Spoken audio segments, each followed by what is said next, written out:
తల్లిదండ్రుల పిల్లలతో స్పిరిచువల్గా స్పెండ్ చేయకపోతే ఎలాంటి పిల్లలు పుడతారంటే, వాడికి ఎదురుకుండా నిలబడగానే వాడికి నాన్న పుష్పకి ఫస్ట్ షోకి ఫస్ట్ నాకు టిక్కెట్లు కొనిపెట్టు అనే పిల్లాడే పుడతాడు. నిజం. వాడి లక్ష్యం అదనమాట. గుడికి వెళ్దాం అలా అని గుడికి వెళ్దామని అండు. నాన్న అదేంటి నువ్వు పొద్దున్నే లేవగానే నువ్వు పూజ గదిలోకి వెళ్తున్నావు కదా, అక్కడ ఏదో చదువుతున్నావు నువ్వు, అది భలే ఉంది నాన్న, మళ్ళీ చదవ్వా, ఏంటి దాని అర్థం ఏమిటి? జయత్వదభ్ర విభ్రమ భ్రమద్భుజంగమ స్ఫురద్ధగద్ధగద్ వినిర్గమత్ కరాళ ఫాల హవ్యవాట్ ధిమి ధ్వనమృదంగ తుంగ మంగళ ధ్వనిక్రమ ప్రవర్తిత ప్రచండ తాండవ శివ దృషద్విచిత్ర తల్పయోద్ భుజంగమౌక్తిక స్రజోర్ గరిష్టరత్నలోష్టయో సుహృద్విపక్షపక్షయో తృణారవిందు చక్షుషో ప్రజామహీ మహేంద్రయో సమం ప్రవర్తయన్మనః కదా సదాశివం భజే అన్నాం అనుకోండి. దాని అర్థం తెలియట్లేదు. ఆ powerful vibrations it will take you to another state. ఇప్పుడు మా అమ్మ అలా నేర్చుకోకబట్టి, అలా చదవటం బట్టి మా అమ్మ చాలా గొప్ప గాయకురాలు శ్రీలక్ష్మమ్మ. మా నాన్న గొప్ప గాయకుడు కాశీ విశ్వనాథ శర్మ గారు. ఆయన ఘంటసాల గారి పాటల్లో టాప్. ఆయన దగ్గర నుంచి నాకు అబ్బింది. మా అమ్మగారు అన్నమయ్య కీర్తనలు, ఇంకా సినిమాల్లో భక్తి గీతాలు, ఇవి కాక శ్లోకాలు, స్తోత్రాలు నాకు ఆసక్తి అనిపించేది. నాకే కాదు ఎవరికైనా. ఎందుకు అనిపిస్తుందంటే తల్లిదండ్రులను అబ్జర్వ్ చేస్తూనే పిల్లలు పెరుగుతారు. తల్లిదండ్రులు ఏం చేస్తున్నారో అది చూస్తూనే పెరుగుతారు. అప్పుడు ఏమవుతుంది, ఇప్పుడు నేను ఇందాక చెప్పిన దారుణమైన ఈ మధ్యన జరిగిన ఇన్సిడెంటే అట్లాంటివి జరుగుతున్నప్పుడు, ఇట్లాంటి తల్లిదండ్రుల గడుపును పుట్టారేమిట్రా మీరు అనే బాధ వేస్తుంది. మీరేమిట్రా ఇట్లా తయారయ్యారు అంటే చావుకో మీరేమిటి ప్రాణాలు అర్పించడం కోసం, జీవితం ఎంత విలువైంది, విలువైన వాటి కోసం కాకుండా ప్రాణాలు అర్పించడం కోసం మీరు సిద్ధపడే ఒక దారుణమైన ఇన్సిడెంట్స్లోకి వెళ్తారా? ఎంత మూర్ఖంగా ఉన్నారు, ఎంత అజ్ఞానంగా ఉన్నారు. నీ శాలరీ ఎంతరా? 20,000, 25,000. 25,000 అయితే బ్లాక్ లో ఒక్కొక్కటి 3,000 పెట్టి 4 టికెట్లు 15,000 రూపాయలు. మీరు ఎంత 4 12,000 రూపాయలు మీరు సినిమాకి పెడుతున్నారంటే మీకు అసలు ఇది ఏమిటి? మీకు పనిష్మెంట్, ఈ పనిష్మెంట్ కరెక్టేనా? మీకు కరెక్టేనేమో అనిపిస్తుంది. I'm very sorry to say that. నేను ఎప్పుడు మన అమ్మా నాన్నని రిలీజ్ రోజున ఫస్ట్ షోకి తీసుకువెళ్ళి నాన్న అని ఎప్పుడు అడగలేదు. అంటే నీ ఐడియాలజీని నీ పిల్లలకి తగలడుతుంది. ఎంత దారుణం అది. వాడు చిన్నప్పటి నుంచే నువ్వు పుష్పావి అని రీల్స్ చేయటం, వాడి మైండ్ సెట్ ఎలా ఉంటుంది? వాడికి ఏం నేర్పించాలి? భగవద్గీతలో శ్లోకం నేర్పించండి, ఐడియాలజీ మారుతుంది, లోకానికి ఉపయోగపడతాడు. ఇదేమి దరిద్రం! దీని మీద ఎంత రచ్చ! ఏమి సమాజంలో మళ్ళీ వీళ్ళని ఆదుకోవటం, ఇది ఎంత చూడండి. అప్పుడు చాలా మందిని ఆదుకోవాలి. మీరు ప్రభుత్వాలు మీరు ఓపెన్ చేశారు కదా, ఇది అవుట్ ఆఫ్ ది కాంటెక్స్ట్ కాదు. మానవ ఉత్తమ జీవన విధానాన్ని బోధించే భగవద్గీతలో నేను ఎప్పుడు చెప్తుంటాను, తీగలాగితే డొంకంతా కదిలినట్టు మీరు భగవద్గీతలో ఏ శ్లోకం లాగినా, ఏ శ్లోకం కదిపినా ఉత్తమ జీవితాన్ని గడపటం ఎలా అనే పాఠాన్నే బోధిస్తుంది Bhagavad Gita. How to lead your life in a greatest way. అది చదవకపోతే ఇలాగే ఉంటుంది. పిల్లలకు సరదాగా కూడా నిలబడి సినిమా గురించి, సినిమా హైట్స్ గురించి ఖాళీ ఉన్నప్పుడు పోండి. 20 రోజుల తర్వాత ఎలాగో షోస్ అన్ని ఖాళీగా ఉంటాయి, అప్పుడు వెళ్ళండి. అందులో ఏమైనా మంచి విషయాలు ఉంటే తెలుసుకోండి. నీ బలహీనతను క్యాష్ చేసుకుంటున్న అవతల పరిస్థితిని వాళ్ళని మీరు సమర్థించకండి. దారుణం అది. ఒక దొంగ హీరో ఎలా అవుతాడు? దొంగ విలన్ అవుతాడు. పోలీసులనేమో విలన్ గా చూపించి, చాలా సినిమాల్లో, ఈ సినిమాలో కూడా పోలీసుని విలన్ గా చూపించి దొంగని హీరోగా చూపిస్తే అప్పుడు గంధపు చెక్కల స్మగ్లర్ వీరప్పని ఏమవ్వాలి? వాడు కూడా హీరో అవ్వాలి కదా. వాడిని గవర్నమెంట్ ఎందుకు మరి చంపేసింది? వీళ్ళు ఎలా హీరోలు అవుతారు? దీనికి అసలు నేషనల్ అవార్డ్స్ ఏంటి? దొంగకి నేషనల్ అవార్డు ఏంటి? దొంగ క్యారెక్టర్ని బాగా పోషించడం ఏంటి? అది చెప్పండి. ఏమి లాజిక్స్ అండి ఇవి? ఏమనిపిస్తుంది ఇలాంటివి విన్నప్పుడు?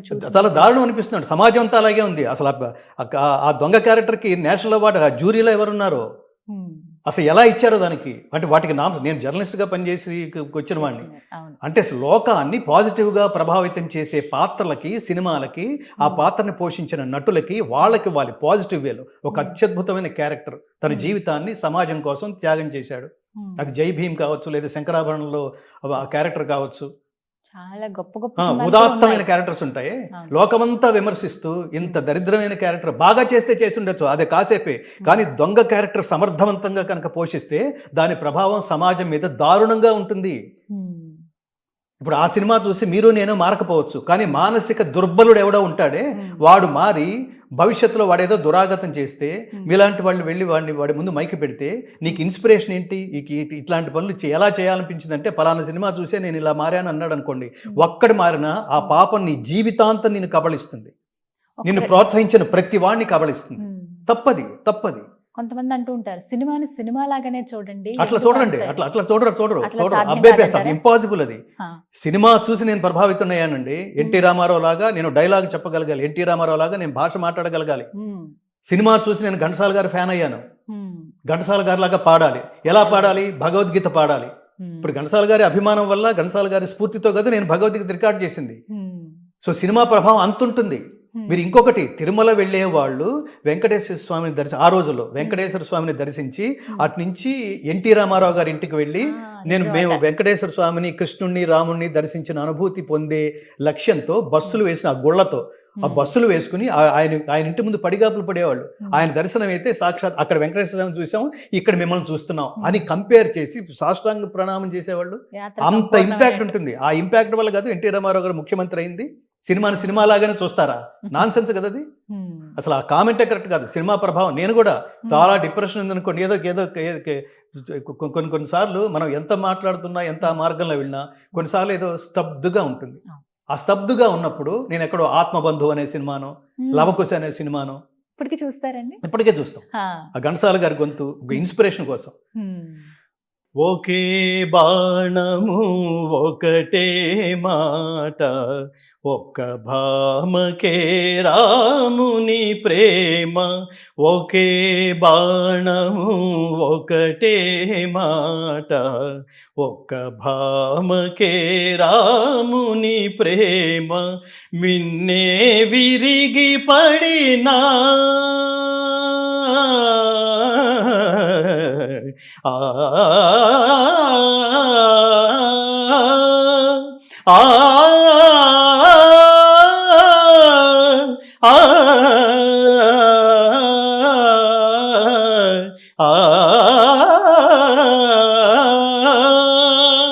మిన్నే విరిగి పడినా వ్రతభంగము కానీడమ్మా, సందేహించకుమమ్మ. రఘురాము ప్రేమను సీతమ్మా అని వాల్మీకి సీతమ్మని చూసి పాడుతున్నప్పుడు అంత అనుమానం పెట్టుకోకు తల్లి. నాదు జపము తపము నా కావ్యమ్మే వృధయగునమ్మా. ఏకపత్ని వృతుడైన శ్రీరాముని గురించి, గుణగణాల గురించి నేను నీకు వర్ణిస్తున్నప్పుడు కూడా నువ్వు అనుమానించావనుకో, నేను ఈ రామాయణం అనే కావ్యమే వృధా అయిపోతుంది, నేను రాసిన ఈ కావ్యమే వృధా అయిపోతుంది. అంత భరోసా మన గురించి ఇంకొకళ్ళు ఇవ్వడం. ఇవి నేను ఈ పాటలు వింటున్నప్పుడు నేను ఎందుకు చెప్తున్నానంటే, లవకుశ సినిమా అది ఒక ఇన్స్పిరేషన్. ఏంటా గొంతు, ఏంటా తపస్సు, ఏంటా యోగం. అలాంటి గొంతు నేను ఎక్కడ చూడలేదు. నేను అందుకని చెప్తుంటాను, ఘంటసాల గారి స్థానాన్ని ఆ తర్వాత చాలా మంది భర్తీ చేసి ఉండొచ్చేమో కానీ ఆయన స్థాయిని ఎవరూ భర్తీ చేయలేదని. సో మనం ఇదంతా ఎక్కడి నుంచి వచ్చామంటే, మీరు విలువైన జీవితాన్ని గడపడం ఎలా అని తెలుసుకోవాలంటే ఖచ్చితంగా కర్మణ్యేవాధికారస్తే, డూ యువర్ డ్యూటీ సిన్సియర్లీ, త్రికరణ శుద్ధిగా పనిచేయి, ఆత్మశుద్ధిగా పనిచేయి, ఒళ్ళు దాచుకుని పని చేయకు. అలాగే ఏ పని అయితే స్వీకరించావో దాంతో తాదాత్మ్యత చెందుతూ ఆ పనే నువ్వుగా, వీడు దీనికోసమే పుట్టాడరా అని ప్రపంచం అనుకునేట్టుగా ధర్మబద్ధంగా జీవితం గడుపు. నువ్వు చేస్తున్న పనికి ఎవడైతే శక్తినిచ్చాడో ఈ పని తాలూకు రిజల్ట్ని పరమాత్మకే వదిలిపెట్టు. అది నీది కాదు. ఎందుకంటే ప్రతిదీ నాదంటున్నావు. నాదంటూ నువ్వు ఇంట్లోంచి బయలుదేరావు, సగం దూరం వచ్చావు, రాగానే తలనొప్పిగా ఉంది, ఆ రోజు ప్రోగ్రామ్స్ అన్ని క్యాన్సిల్ చేసేసుకున్నావు. అప్పుడు అన్ని నేనే ఎలా, నువ్వు ఆల్రెడీ మేకప్ వేసుకుని బయలుదేరావు, సగం దూరం వచ్చిన తర్వాత ఎందుకో బాగుండలేదు. చాలా మంది జరుగుతుంది ఇది. ఆఫీస్కి వాళ్ళు వెళ్ళి చాలా ప్లానింగ్ చేసేసుకున్నాం, ఒక 25 మంది వెయిట్ చేస్తున్నారు, మీటింగ్స్ అని అన్నాం, సగం దూరం వచ్చేసరికి ఏంటోగా ఉంది.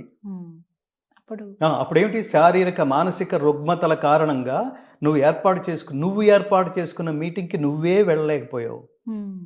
చూడండి, ఇప్పుడు ఏది నాది, ఇదంతా నేనే చేస్తున్నాను ఎలా? కాబట్టి పరమాత్మ ఆ సమయంలో నాకే ఆశ్చర్యం వేసింది. ఆ సమయంలో అలాంటి నిర్ణయం తీసుకుని అలా మాట్లాడాను. అది నేను ఇంటి దగ్గర ప్రిపేర్ కాలేదు, కానీ ఆ సందర్భంలో అలా అనిపించింది. ఆ మాట ఎక్కడికో తీసుకెళ్ళింది, ఎంతో మందికి స్ఫూర్తినివ్వగలిగింది. ఇవాళ అలా ఎలా మాట్లాడాను, లేదా అలా ఎలా పనిచేశాను, అలా ఎలా బ్రైట్గా ఉన్నాను, అలా ఎలా స్ఫూర్తిదాయకంగా ఉన్నాను, అలా ఎలా ఆనందంగా ఉన్నాను.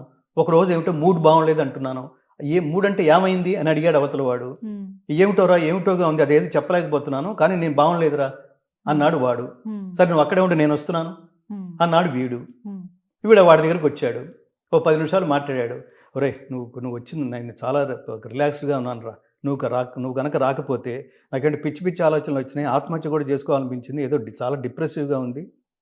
వీడేమి చెప్పాడో వాడికేం అర్థమైందో, అంతకుముందున్న మానసిక స్థితి ఇప్పుడు లేదు, ఇప్పుడు వాడు స్వస్థుడయ్యాడు అనుకోండి. ఏమిటిది ఇప్పుడు ఈ టోటల్ ప్రాసెస్ అంతా ఏది నీది, ఏది ప్లాన్ చేసుకున్నట్టు, ఏది నీ చేతుల్లో ఉన్నట్టు, ఏంటి చాలా విచిత్రమైన మైండ్ ఇది. ఓ రోజు బాగుంటుంది, ఓ రోజు బాగుండదు, ఓ రోజు వయసు ఉంటుంది, ఇంకో రోజు వయసు ఉండదు, ఓ రోజు ఇంట్రెస్ట్ ఉంటుంది, ఓ రోజు ఇంట్రెస్ట్ ఉండదు, ఓ రోజు చాలా మనకు తెలియకుండా చాలా ఉత్సాహంగా ఉంటుంది, ఒక రోజు ఉండదు. అందుకని నువ్వు ఏ పని అయితే చేస్తున్నావో, అందుకని ఏది నీ చేతిలో లేని కారణంగా ఏదైతే పరమాత్మ అందించడానికి పరమాత్ముడనే ఒక ఇన్విజిబుల్ పవర్ ఉందో దాని పేరు పరమాత్మ. దాన్ని నువ్వు ఎలా సాక్షాత్కరింప చేసుకుంటే అలా సాక్షాత్కరించగలడు, నీ స్నేహితుడి రూపంలో, ఇంకోటి రూపంలో. అందుకని అంటాడు దేవుడు ఉన్నాడా, ఉన్నాడు. చాలా అమూల్యమైన విషయాలు తెలియజేశారు. నిజంగా మొదట్లో చెప్పినట్టుగానే ప్రత్యేకమైన ఇంటర్వ్యూ ఇది, నాకు లైఫ్ టైం ఎక్స్పీరియన్స్. సర్వం శ్రీకృష్ణార్పణమస్తు, సర్వం లోకార్పణం. ఈ గీతని లోకార్పణమస్తు, ఇష్టకామ్యార్థ ఫలసిద్ధిరస్తు, ఆయురారోగ్య ఐశ్వర్యాభివృద్ధిరస్తు, లోకా సమస్తా సుఖినో భవంతు. జై శ్రీకృష్ణ. జై శ్రీకృష్ణ.